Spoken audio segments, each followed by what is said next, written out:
going to be doing something a little bit different. I am going to be in Joshua 24 with In Love Arts and a stamp that I got from them. Now, wait for it. Oh my gosh, can you stand how flippin' adorable that stamp is? I know I can't. So, Yuki, that's the stamp, and Yuki's having a sale over in Love Arts. So, like, the stamps are $1.99 each. There's free shipping. You cannot go wrong with anything that you get from In Love Stamps. I really can't say enough great things about their products. This is an artisan powder that I'm using, links below.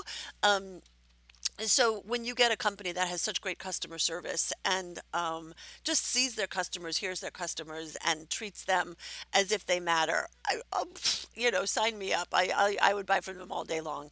So there is a sale going on with In Love Arts now through the end of July, and there's free shipping over $25, and there's some sort of like percentage off as well. So check them out because you will be delighted. And I want to preface this video with that I was working with Tombow markers, watercolor markers, Tombow markers, and Arteza brand markers. So, and you know what? I think this is that so many times I'm thinking about the composition and the placement and the drawing and the technical aspects of it. Can I tell you how much I absolutely loved just losing myself in the coloring process? It is an absolutely cathartic experience. I cannot say enough good things about it. I had to come back and do the coloring on a couple of sessions. I couldn't just sit down and get the whole thing done.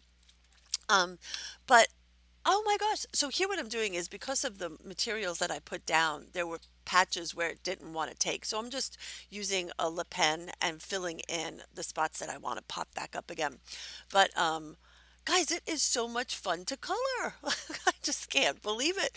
So, I know that you can think like, oh, coloring, that's ridiculous. But I want to say this to you that, so I'm using here, that's a Tombow marker.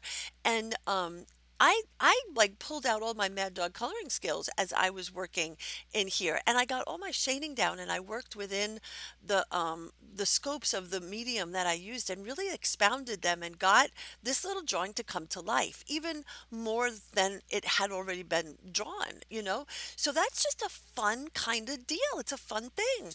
So I am using here Tombow markers and Arteza markers. If I had to pick between Tombow or Arteza, I would pick Tombow hands down. Tombow has this is a Tombow that I'm using here, and it has just a solid, like a foamy kind of spongy kind of tip, whereas the Arteza is truly a brush tip and the little filaments separate. So but they'd separate in a weird way because if I'm using a watercolor brush, I can dip my paint, and if it's wet, they're all going to stay together. The Arteza brush, it just sort of, the filaments just kind of separate at will and wherever they choose to. And that kind of disturbed me because I don't know, with coloring, you have to stay in the lines and you want your color to lay down where you want your color to lay down. So here, whoops, there I go. But here you can see that I am working the shading of that roof over the little, in my head it looked like a pumpkin, over this little pumpkin house, and bringing out the ribs of the house with the shading. So I don't know. I am so happy that I did this page. As soon as I saw the stamp, I knew it was, as for me and my house, we will serve the Lord. But what a joy. So in this one part here where I'm putting in the orange, like you could call that done. But now look what happens when you come in and you use your Mad Dog art skills and you shade in and you do what you know about shading. Look at how that is just so fun and it looks so cool and you're expanding your skill set. So I don't know. I think that we discount coloring as a mindless activity when truly it is. It gives you a greater depth and breadth into the medium that you're using. So that's all I got to say about that, as far as Gump would say. So let me go into Joshua 24 a little bit here. Um, so I love that he goes through and in the beginning of Joshua 24, all he's doing is having them remember all of the things that the Lord has done for them. He gives them um, the entire recap of where Israel has been and what they've gone through, and just has them remember because he's not saying, he needs them to remember who God is and who his chosen people are. He needs to for them to remember and recount and own that there is a God that has been so faithful to them. So, and I think that speaks to that part of us that we forget that there is a God that is so faithful to us and so in love with us. I think that in the storms, we cleave to God. We just hold on to Him so tightly because it's the only thing that we know how to do. We can't do anything but hold on to Him on our knees praying. But I think that maybe the harder test, not a test, but the harder place of faith is when things are going good. Like how often do we take it for granted that we have a God that is with us? So I think that the acts of faith are those places and spaces where things are really going great, and we forget all of the things that he's done for us in the past. So how wise of Joshua to remind everybody who God is. I love that we do this, that we keep this visual journal of our conversations with the Lord through pictures, because this is a reminder of how faithful God is, that He shows up, that He has conversations with us, that He downloads messages, and we get these beautiful ideas and images of who He is, and then they're translated onto paper because now we don't forget. That is a place where we have said, I had a conversation with the Lord, and you can go back and you can look at it and you can remember who He is. So as we remember who He is, um, Josh, I'm going to come in starting with 24:13. Joshua says, I have given you a land for which you did not labor, and cities you did not build, and you dwell in them. You eat the vineyards and the olives in the yards that you did not plant.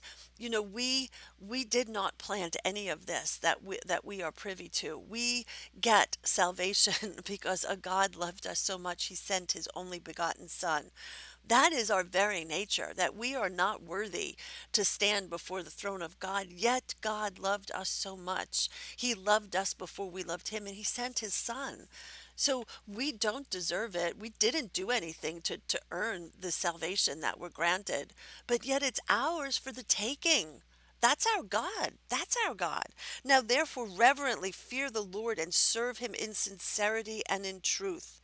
Put away the gods which your fathers served on the other side of the river and in Egypt, and serve the Lord. So I think here that the whole idea is about idolatry, and that we all served other gods on the other side of the river.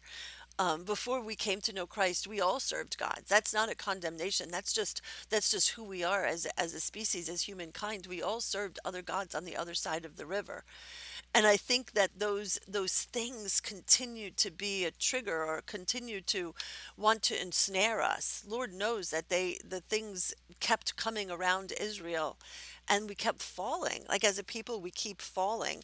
And Joshua has as a remedy for that, if you will. There's three things he says to do. First, have a brave adherence to the word of God.